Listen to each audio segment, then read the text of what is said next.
শুভ সকালের অনেক শুভেচ্ছা অনেক ভালোবাসা জানিয়ে আজকে একটি ভিডিও শুরু করছি। কেমন আছো তোমরা সকলে? আশা করি যে যেখানেই আছো ভালো আছো, সুস্থ আছো। আমরাও ভালো আছি। তো এই দেখো, গ্যাস বুকিং করলাম পরশুদিন, আর আজকে কিন্তু গ্যাস চলে এসছে। এতটা তাড়াতাড়ি সিলিন্ডার পেয়ে যাব এটা সত্যি ভাবনার বাইরে ছিল। আমরা ভেবেছিলাম যে মিনিমাম এক সপ্তাহ তো লাগবেই, কারণ গ্যাসের যে বর্তমান আকাল, মানে কিছুদিন আগেও আকাল ছিল, এখন হয়তো অনেকটা স্বাভাবিক। তো এত সকালে কলিং বেল শুনে ভেবেছিলাম যে অন্য কেউ মনে হয় এসছে। তারপরে ও দরজা খুলে বলছে, দেখো গ্যাস এসছে। তো আমার তো মানে একদম দারুণ লাগছে, কারণ আমরা কালকেই যেহেতু মানে বাড়ি চলে যাচ্ছি, তো সেই ক্ষেত্রে গ্যাসটা আমরা ঘরে রেখে যেতে পারবো। কারণ বাড়ি থেকে এসে আবার এটা চিন্তা করতে হবে না যে মানে কবে পাবো সিলিন্ডার। আর অনেকেই কিন্তু আমাকে কালকেও কমেন্টে লিখেছো যে ডাবল সিলিন্ডার কেন করি না। মানে আমি প্রায় যতগুলো ভিডিওতে তোমরা জিজ্ঞেস করো আমি পরের দিনে আবার রিপ্লাই করি, কিন্তু হয়তো তারা সেই ভিডিওগুলো দেখে না। মেইন কথা হচ্ছে আমাদের বাড়িতে যে গ্যাসটা নেওয়া হয়েছে সেটাও ওর নামে, আবার এখানেও আরেকটা গ্যাস নেওয়া আছে। আমরা কিন্তু ব্ল্যাকে গ্যাস নিইনি, আমাদের গ্যাসের বই আছে এবং অ্যাকাউন্ট করে তারপরে নেওয়া হয়েছে, মানে যেভাবে নিতে হয় আর কি সেভাবেই নেওয়া হয়েছে। তো এবার এই জন্যই কিন্তু একজন নামে দুটো হবে না। তো এই কারণেই কিন্তু এখানে একজনের নামে, বাড়িটা আর একজনের নামে, এরমভাবেই নেওয়া হয়েছে। তো এই জন্য দুটো সিলিন্ডার আমরা চেয়েও নিতে পারলাম না। আর যাই হোক, এখন তো ইন্ডাকশান আছে, তো একদিন ইন্ডাকশান বলছি, যদি গ্যাস শেষ হয় তো ইন্ডাকশানেও রান্না করা যায়। মানে না খেয়ে অন্তত থাকতে হবে না। না খেয়ে তো কেউই থাকে না, কিন্তু মানে ওই তো হোটেল থেকে খেতে হবে না। আর আরেকটা কথা হচ্ছে, তোমরা বলছিলে কালকে যে 2000 ওয়াটেরও মানে ইন্ডাকশান পাওয়া যায়, কিন্তু আমি ইচ্ছে করেই 1200টা কিনেছি এবং একটা বোনের কাছ থেকে শুনেই কিনেছি। 1000 দিয়ে রান্নাটা করাই ভালো। আর আমি তো আর সেরকম কোনো কিছু রান্না করব না, 3 জনের রান্না তো, আর বেশ তাড়াতাড়ি হয়েছিল ওই দিন। আমি প্রথমে ভেবেছিলাম যে দেরি হয়, কিন্তু পরে যেটা দেখলাম যে গ্যাসেই দেরি হচ্ছিল, বরঞ্চ ইন্ডাকশানই তাড়াতাড়ি হচ্ছিল। যাই হোক, আমার বুঝতে এটা ভুল হয়েছিল। আর সিলিন্ডারটা সরিয়ে বেশ ভালোই হলো, এই জায়গাটা পরিষ্কারও হয়ে গেল। আর আমি এই জায়গাটা একটু গুছিয়ে নিচ্ছি। কালকে বাড়ি যাওয়ার আর কি কথা আমাদের। এইবার আমরা কি সবাই মিলে যাচ্ছি কিনা সেটাও তোমাদেরকে বলছি, কিভাবে যাব সেটাও তোমাদেরকে বলবো। তোমরা প্রচুর এমন কমেন্ট করেছো যে গাড়ি ভাড়া করে চলে যেতে বাড়িতে সবাই মিলে। এবং একজন দিদি এটাও কমেন্ট করেছে যে ওনার হাজব্যান্ড স্প্লেনেটে কোনো বাসের মানে ইয়েতে, মানে উনি আছেন আর কি, চাকরি করেন। যদি কোনো হেল্প লাগে তো ওই দিদিকে যেন আমি বলি, তাহলে দাদা আমাদের টিকিট কেটে দেবে। তো যাই হোক, ওই দিদির কমেন্ট পাওয়ার আগেই আমাদের একটা ব্যবস্থা হয়েছে বাড়ি যাওয়ার। মানে এই ভিডিওটা যখন তোমরা মানে আমি যখন করেছি ভিডিওটা, তখনও পর্যন্ত কিন্তু আমাদের ঠিক হয়নি যে আমরা কী দিয়ে বাড়িতে যাব বা কিছু। তো আমাদেরও মাথায় কিন্তু এটাই এসছে যে আমরা সবাই মিলে গাড়ি ভাড়া করে চলে যাই। মিকিকে রেগুলার মানে একটা ক্রেসে যদি রাখি, রেগুলার একটা পেমেন্ট করতে হয়। তো মিনিমাম 400 টাকা, আর ম্যাক্সিমাম তো অনেক কিছুই হতে পারে। তো 400 টাকা থেকে 500 টাকায় ধরে নাও মিকির জন্য। তো রেগুলার 500 টাকা যদি হয়, তাও কিন্তু এক সপ্তাহে 3500 টাকা। আর যদি 400 টাকা হয় তাও কিন্তু 2800 টাকা। এবার আমাদের যে যাব আমরা 3 জন, এখন তো বাসের টিকিট সব 1500 থেকে 2000। ট্রেনের টিকিট তো পাওয়াই যাচ্ছে না। আর ট্রেনের টিকিট কাটতে গেলেও এখন তৎকালে কাটতে হবে, আর তৎকাল মানেই হচ্ছে ভাড়া বেশি, 700 800 1000ও হতে পারে। তো এবার সব হিসেব করে দেখা গেল যে আমরা 3 জন যদি যাই, তাহলে আমাদের খরচ পড়ে যাচ্ছে 5 থেকে 6000। আর ওকে যদি রাখি কোনো ক্রেসে, তাহলে কিন্তু আবার সেই প্রায় 3000 টাকা যাচ্ছে। তো মোট কিন্তু এখানে চলে যাচ্ছে 7-8 হাজার টাকা। তো আমরা তো তাহলে গাড়ি ভাড়া করে সবাই মিলে যেতেই পারি বাড়ি। কি করো স্টার্ট? হ্যাঁ,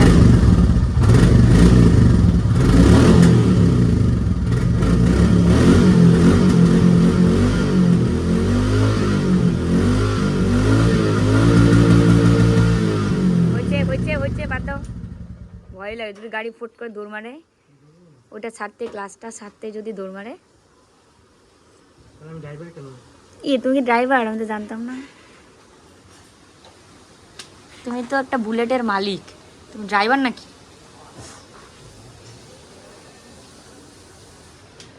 ড্রাইভার আমি।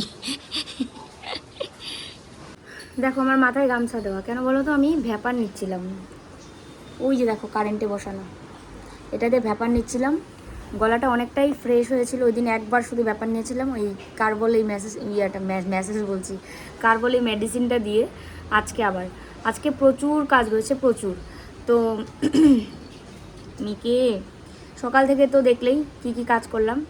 তারপরে ফিক্সড করা হলো আমাদের, আমরা ফাইনালি বাড়ি যাচ্ছি। এবং কালকে আমার ডাক্তার দেখানো, আর সন্ধ্যার দিকে আমরা বেরিয়ে যাব।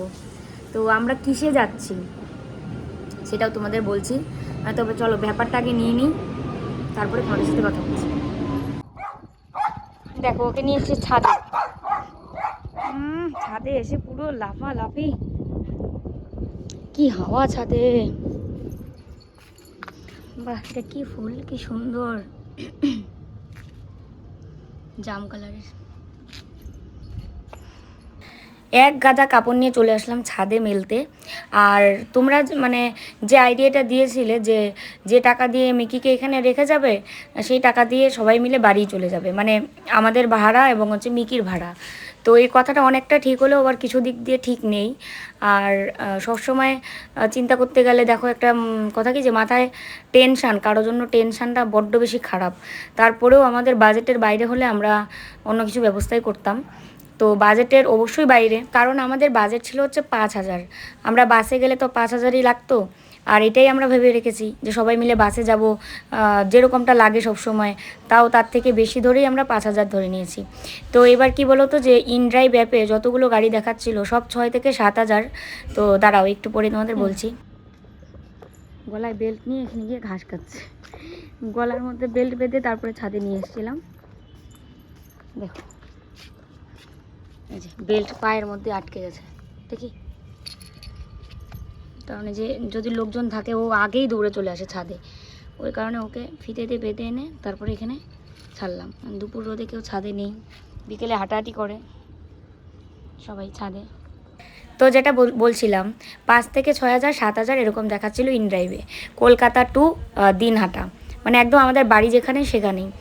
এইবার যে ড্রাইভারকে আমরা ধরে অ্যাকসেপ্ট করলাম, সেই ড্রাইভার তো আবার পার্সোনালি কথা বলছে, ধুর ওই অ্যাপের বাদ দিন দাদা, আপনার কিলোমিটার আছে 750 কিলোমিটার, আমরা 15,000 টাকার কমে যেতে পারবো না, মানে আমি 15,000 টাকার কমে যেতে পারবো না। কেউ বলছে আমি 14,000-এর কমে যেতে পারবো না, কেউ বলছে 18,000 টাকার নিচে যেতে পারবো না। তো একজন দাদাকে আমরা পেয়েছি যিনি কিনা আমাদের কাছে দাবি করেছিল 13,000। তারপরে ওনার সাথে কথা বলে ম্যানেজ করেছি আমরা 11,000-এ। এবং আমরা যেখানে থাকি এখানেই দাদার বাড়ি। আর যদি ফিউচারে এরকম হয় না যে আমাদের বাড়ি যেতে হচ্ছে, কোনো গাড়ি টাড়ি হচ্ছে না, তো ওই দাদার গাড়ি নিয়ে আমরা যেতে পারবো। তো প্রথমে তো আগে যাই, ওনার সাথে এটাই আর কি কথা হয়েছে। তো আমরা প্রায় 7 থেকে 8টা গাড়ি আর কি অ্যাকসেপ্ট করেছিলাম, তার মধ্যে এই একটাই গাড়ি পেলাম যেটা আর কি আমরা 11,000 টাকায় যেতে পারছি। তো আমি এই পাশে রান্না বসিয়ে দিয়েছি অনেকক্ষণেই। এদিকে ভাত উঠলে গেছে, এখানে মাংসের জন্য আলুটা ভাজছি, কারণ এতটা চিকেন রয়ে গেছে, এটা মানে খেয়ে না গেলে কেমন একটা, এতগুলো মাছ, মানে এতগুলো ফ্রিজে জিনিস থাকবে। মাছ নিয়ে আজকে মাছের মাথা রয়ে গেছে, মানে 1 বক্স মনে হয় নাকি 2 বক্স মাছের মাথা। তো এগুলো খাওয়া হয়ে যেত, আসলে অসুস্থ থাকার কারণে মাছের মাথাগুলো যে আমরা রান্না করে খাবো, যে সেই একটা আর হয়নি। প্রত্যেক দিনই মাছই রান্না করে ফেলেছি। এখন এই যে তাও মাঝখানে মাছের মাথা দিয়ে রান্না করেছিলাম। চিকেনটাকে নামিয়ে রেখেছি, মশলা পেস্ট করে নিয়েছি এই যে। আর ও গেছে হচ্ছে ওর মহাজনের দোকানে, একটু মহাজনের দোকানে আমাদের পাশে ফ্ল্যাট থেকে বেরোতেই। আর মা হচ্ছে পুজো দিচ্ছে। ওই যে দেখো চিকেনটাকে সুন্দর করে ম্যারিনেট করে রাখলাম, তেজপাতা নেই, আর তেজপাতা ছাড়া শুকনো লঙ্কা, দারচিনি, এলাচ এগুলো দেবো ফোড়নে। এই যে কড়াইয়ে তেল বসিয়েছি, আর এখানে হচ্ছে ভাত হয়ে গেছে। তো কালকে চলে যাওয়ার জন্যই বলছিল যে চিকেনটা তো একদমই খাওয়া হয়নি, ওটাই রান্না করে ফেলো। আর তার মধ্যে কালকে মানে যখন তোমরা ভিডিওটা দেখছো সেদিন আমার জন্মদিনও। তো প্রত্যেক বছরই জন্মদিনের দিন ভালো মন্দ খাওয়া হয়। ও এখন কী ভেবে বলেছে আমি সেটা জানি না, কিন্তু তারপরে আমার মনে হয়েছে যাই হোক, আমার জন্মদিনের দিন সেরকম একটা হয়তো সেই রান্নাবান্না খাওয়া দাওয়া এগুলো কিছু করতে পারবো না, কারণ যেহেতু ডাক্তার ওখানে যেতে হবে, আবার ওই দিনই বাড়ি যাওয়ার ডেট, ওই দিন থোড়ি না আমরা রিচ ফুড খেয়ে যেতে পারবো। তো এই আর কি, আজকে চিকেনটা রান্না করে ফেলছি। আর চিকেনে 3টা লেগ পিস আজকে, মানে ওই দিন যে আমি চিকেন কিনে এনেছিলাম সেটার মধ্যে আমি বলি কখন 3টা লেগ পিস দিয়ে দিল, আমি দেখলামই না। আর অন্য সময় তো মানে 2টো লেগ পিস দেয়, এটাই আমার হাসি পাচ্ছিল একা একাই। যাই হোক, মাংসটাকে সুন্দর কষিয়ে নিয়ে রান্নাও করে ফেললাম। সাথে হচ্ছে ডাল রান্না করছি। তো ডাল আর মাংসই আজকে আর কি দুপুরের খাবার দাবার। আর যারা যারা খুব খুশি হও আমরা বাড়ি গেলে, তারা নিশ্চয়ই আজকের এই ভিডিওটা দেখার পর বড্ড বেশি খুশি হবে। আর আমাদেরও কিন্তু ভীষণ খুশি লাগছে যে ফাইনালি আমরা সবাই মিলে বাড়ি যেতে পারছি। আর নয়তো কেউ থাকতো কেউ বাড়ি যেতাম, এইভাবে কিন্তু ঠিক মানে ভালো লাগে না। মিকিকে তো আমরা সেরকম চোখে দেখিই না যে ও একটা শুধুমাত্র আমার বাড়ি পোষ্য, যে ওকে যেভাবে ইচ্ছে সেভাবেই আমরা রেখে চলে যাব, বা যেভাবে ইচ্ছে না হলেও ক্রেসে অনেক ক্রেস আছে যে ভালো রাখে। কিন্তু আমি একটা সত্যি কথা বলি, গত 1 বছর মনে হয়েই গেছে মিকিকে যে রেখে গেছিলাম না এখানে একটা ক্রেসে, এর মানে কি বলো, আমার একটা এক্সপিরিয়েন্স খুব খারাপ হয়েছে, খুব খারাপ একটা অভিজ্ঞতা হয়েছে যে মিকি ওখানে ভালো ছিল না। মানে মিকিকে রেখে গেছিলাম যে না ও ভালো থাকবে, বাড়িতে যাওয়ার পর ভিডিও কলে কথা, তারপরে ওনাদের সাথে কথাও বলেছি যে মিকি কেমন আছে, কিন্তু ও ভালো ছিল না। তো দেখো, ওকে ভাত বেড়ে দিয়েছি, গেছে বাথরুম। আর আমি স্নান করতে যাব এখন, তবে গুটুনকে খাবারটা দিয়ে, গুটুনের জন্য আজকে চিকেন।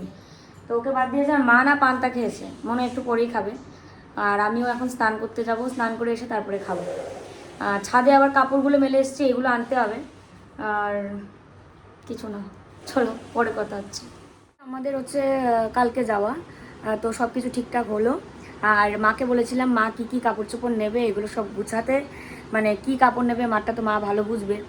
তো ওই জন্য শাড়ি, ব্লাউজ, ছায়া, মার তো একটা ব্যাগ আছেই, ওই ব্যাগের মধ্যে ঢুকিয়েছে। তো আমার কাছে নিয়ে এসছে আমাকে দেখানোর জন্য।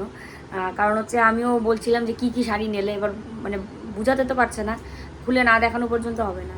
আর ও গেছে একটা কাজে, এসে তারপরে আবার 9টার সময় লাইভ আছে। আবার আমাদের কাপড় চোপড় এখনও কিছু গুছাইনি, গোছাবো। কালকে আবার আমার ডাক্তার দেখানো আছে, সকালবেলাটা পুরোটাই আমার ডাক্তারের ওখানে চলে যাবে, প্লাস পার্সেল দিতে। তারপরে ওখান থেকে এসে খাওয়া দাওয়া করে তারপরে তো রওনা দেবো। তো চলো দেখি মা কী কী শাড়ি কাপড় ঢুকিয়েছে, আরও যদি দরকার হয় আরও তো নিতে হবে, তাই না? তো ওই যে দেখো শাড়ি টাড়ি ঢুকিয়েছে। এই শাড়ি তো অনেক পরছো, এটা আর নেই, নিলা কেন? এটা ভালো কয়টা শাড়ি নিবা পরার জন্যে।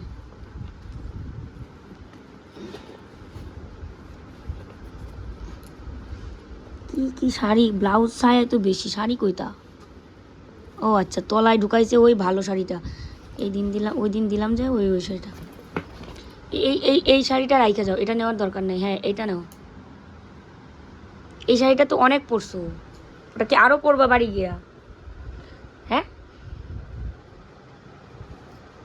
আর শুধু বাইরে পরা শাড়ি নেওয়া নয় তো? তাহলে আমি তো বললাম না বাইরে পরা শাড়ি আছে বাড়িতে, শাড়ি যেটা পরে যাবা, তা আরও নেও 1-2টা বাইরে পরার, ওখানে আছে। আচ্ছা, তাহলে তো হলোই। আর ব্লাউজ টাউজ নিছো সব, যা যা ব্লাউজ ছিল? কি ওষুধ নিও, ওষুধ বলছে আজকে ঢুকাবা না, কালকে। তো মার তো ব্যাগ গোছানো হয়েই গেল, এখন আমাদের দুজনের ব্যাগ গোছানো বাকি আছে। ও আসলে তারপর ওকে দেখিয়ে তারপরে গোছাতে হবে। ব্যাগ একদম পাতলা, আমাদেরটাও তো পাতলাই হবে, আমরা এত কিছু নেব না। মিকির জন্য কি নেব আমরা? মিকির বাটি আছে বাড়িতে, ওর বাটি একটা বাড়িতে থাকে, এইখানে বাটি থাকে, তাই না? কি হচ্ছে, গরম?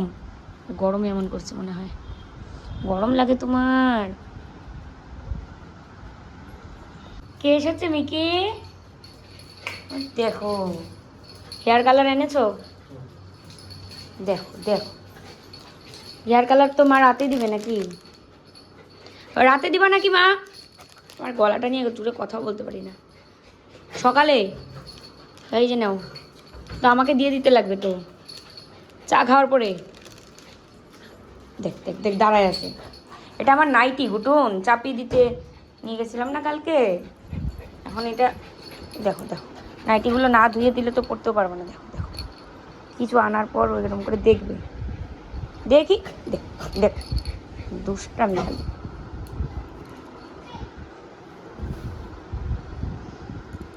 এই নাইটিটার মাপে এটা ইয়ে হয়েছে, আর এটা একটু খাটো হয়েছিল, শর্ট হয়েছিল।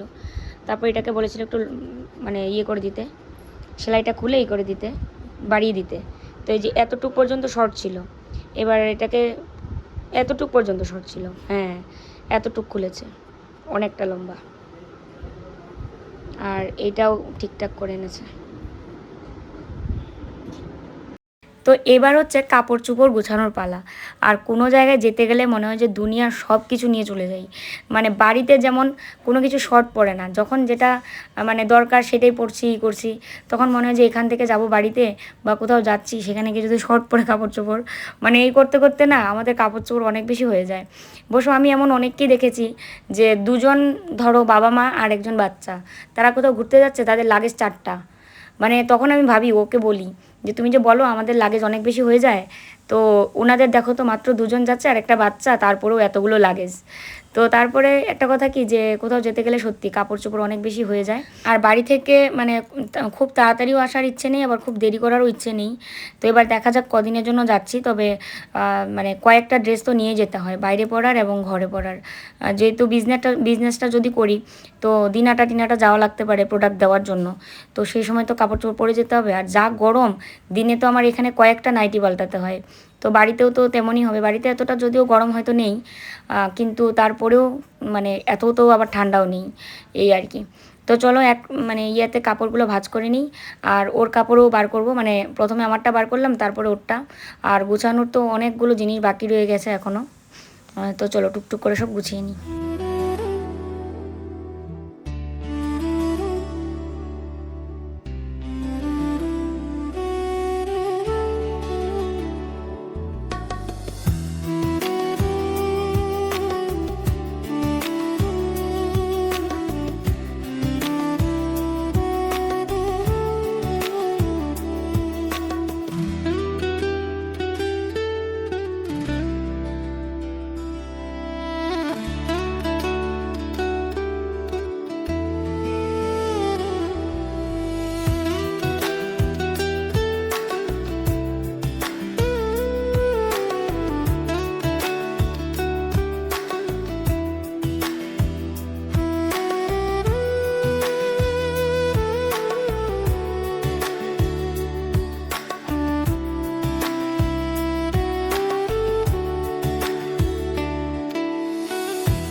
দেখো এই ট্রলিটা মানে ঘরের মধ্যে এমনি তো রেখেছিলাম, ঘরের মধ্যে এত ধুলো এত নোংরা যে কোথার থেকে এসে সেটাও আমি বুঝি না। তো ট্রলিটা পুরো নোংরা হয়ে গেছিলো। ভেজা একটা ন্যাকড়া এনে এটাকে মুছে নিচ্ছি। আর কাপড় চোপড় গোছানো যে এতটা কষ্টের, মানে কোনটা মানে নিতে হবে, তাহলে এই শার্টের সাথে কোন প্যান্ট নিতে হবে। আর ও যেহেতু কিছুই করতে পারছে না, আর নয়তো অন্য সময় ওরটা ও বের করে দেয়, আমি শুধু আর কি ট্রলিতে গুছাই। তো এবার তো মানে ওরটাও আমাকেই করতে হচ্ছে, মানে ও করতে চাইলেও আমি বলছি না, আর কটা দিন রেস্ট নাও। কি বলতো যে অপারেশনে দেখতে দেখতে আজকে প্রায় 15-16 দিন, মানে তার বেশি হয়ে গেছে। আর অনেকেই আমাকে বলছিলেন যে কি দরকার এখন এই সময়, কল্লোলের অপারেশন হয়েছে, যাওয়ার কি প্রয়োজন। মানে আমি বুঝি না, আমাকে কেন বলো, ভোটের জন্য যাওয়া হচ্ছে, ভোট মানে উত্তরবঙ্গে তো ভোট 23 তারিখ, এবার ভোট না দিলেও তো হবে না, তাই না? দেশের নাগরিক, আর নাগরিককে একটা অধিকার ভোট দেওয়া, তো সেই ক্ষেত্রে অবশ্যই যাওয়া উচিত। তো ওই জন্যই তো মানে বাসে গেলে ওর অনেক বেশি কষ্ট হতো। আর যেহেতু আমরা প্রাইভেট কার করে যাচ্ছি, তাহলে অতটাও হয়তো মানে জার্কিং হবে না, কষ্ট তো অবশ্যই হবে।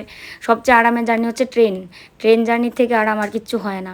আর মিকিকে বারবার বলছিলাম মিকিও যাবে, কিন্তু আমাদের সাথে মিকিও যাবে। অনেকক্ষণ ধরে কষ্ট করে করে সমস্ত কিছু গুছিয়ে নিয়েছি। এই যে এই পাশে রয়েছে ট্রলি, এই পাশে আরেকটা ছোট ব্যাগ, এটার মধ্যে আরও মানে জিনিসপত্র রয়েছে।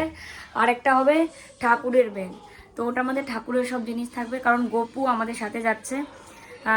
এতদিনের জন্য এমনি রেখে যাব, সেই কারণে নিয়ে যাচ্ছি সাথে, এই আর কি। আর এই হচ্ছে নেল পালিশ পরেছি হাতে পায়ে, কারণ নেল পালিশ তুলেছিলাম। তো এখন হচ্ছে খেতে যাব, খাওয়া দাওয়া করে আবার প্যাকিং আছে, মানে পার্সেল প্যাকিং। কালকে সব পার্সেল বেরিয়ে যাবে সকাল দিকে।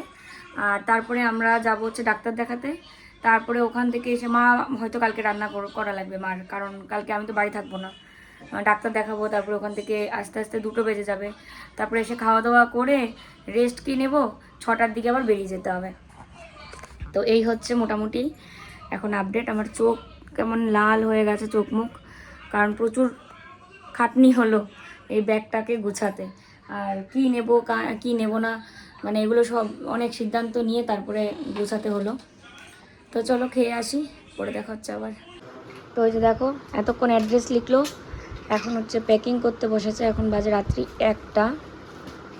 তো এগুলো প্যাকিং করবে। আরও একটা মানে পুরো ওই দিনের মতো 6 কেজি ওজনের আরও একটা হবে, সেটাও কালকে যাবে। আর ওই যে প্রোডাক্টগুলো দেখতে পাচ্ছ ওগুলো প্যাকিং করবে তার সাথে এগুলো। আমি বললাম আমি করে দিই, ও বলছে ও করবে। যাই হোক কয়েকটা করুক, আমিও করবো পরে, এই আর কি। মা ঘুমিয়ে গেছে অনেকক্ষণে, লাইট অফ। আর বুটুনটাও খাটের তলায় রেস্ট নিচ্ছে। আর আমার গলার অবস্থা, সকালবেলা ব্যাপার নিয়েছি তারপরেও গলাতে কথা আসছে না। তো এটা গরমে না আমার এই জায়গাগুলো পুরো ঘেমে থাকে, আর এই ঘামটার থেকেই মনে হচ্ছে গলাটা ভেঙে যাচ্ছে বারবার। তাছাড়া তো কোনো কারণ নেই গলা ভাঙার। আর ফ্রিজ থেকে বের করে আজকে তরমুজ খেয়েছিলাম, মানে সবাইকে দিয়েছিলাম, কিন্তু আমার তো গলায় যেহেতু সমস্যা, সেই কারণে আরও বেশি সমস্যা হয়েছে। যাই হোক চলো, কালকে তো বাড়ি যাওয়া হচ্ছে, তবে সকালে উঠেই ডাক্তারের কাছে যাই, দেখি ডাক্তার কি বলে, এর পরবর্তী স্টেপ কি রয়েছে আমার জন্য, কি অপেক্ষা করছে কালকে। ওনার অপিনিয়ন নিয়েই তারপরে বাড়ি যাব, তারপরে বাড়ি থেকে এসে যা করার। তো চলো আজকের মতো ভিডিওটা এখানেই শেষ করি। যে যেখানে আছো ভালো থাকবে, সুস্থ থাকবে, আর আমরা যেন ভালো করে ঠাকুরের আশীর্বাদে বাড়িতে পৌঁছাতে পারি। সবাই একটু আশীর্বাদ করো, ঠাকুরের কাছে প্রার্থনা করো, কারণ এই প্রথমবার এরকম 4 চাকা গাড়ি করে কলকাতা থেকে কোচবিহার যাব, তাও কোচবিহার থেকে আরও 1.5 ঘন্টার রাস্তা আমাদের বাড়ি। এই প্রথমবার এরকম প্রাইভেট কার করে যাচ্ছি, এর আগে কোনোদিনও যাইনি। তো চলো আজকের মতো শুভরাত্রি। সেটাই ভাবতেই পারিনি আমরা যে এত দূর যাব, কিন্তু ঠেকায় পড়লে তো বিড়ালও গাছে ওঠে। তো আমাদের অবস্থা এরকম হয়েছে আর কি। চলো।